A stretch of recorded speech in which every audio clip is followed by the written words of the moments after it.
Family and friends are keeping Johnny Cronkwright's memory alive. They're also pushing the Niagara Regional Police for answers. I don't know the next steps, but what I do know is somebody needs to be held accountable for what happened to my brother. 32-year-old Johnny was last seen on February 29th of this year. His sister Ashley called the police to file a missing persons report on March 2nd, but was told she'd have to wait 24 hours. So then March 4th, finally, a police officer came out and took a statement from me to file the missing person report. And then the following day, 2 detectives showed up.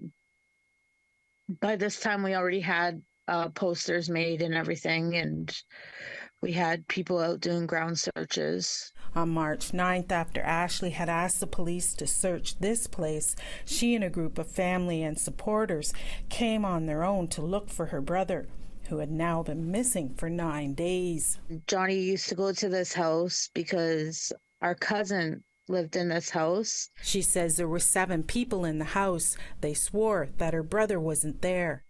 But as soon as the door opened, you could smell the decomposure of his body. After forcing their way in, they found Johnny's lifeless body upstairs, buried in a pile of rubbish. I just started screaming, "Call 911, call 911. According to an email and press release from the Niagara Regional Police Service, foul play is not suspected and the cause of death has not yet been determined.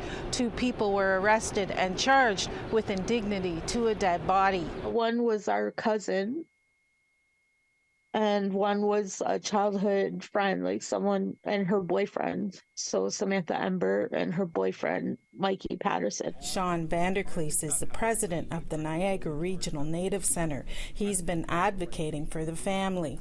My biggest cause for concern right now is the police are operating under the assumption that there has been no foul play, that this may have been an overdose, which is very problematic because the coroner's report's not there and it hasn't been released yet.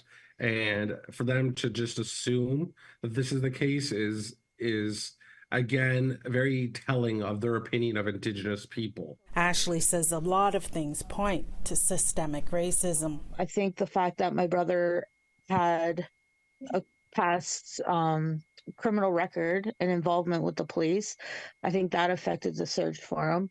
And I think the fact that he is Indigenous affected the search for him. As the investigation continues, the family and Indigenous community remain hopeful that additional charges will be brought forward. Annette Francis, APTN National News, Ottawa.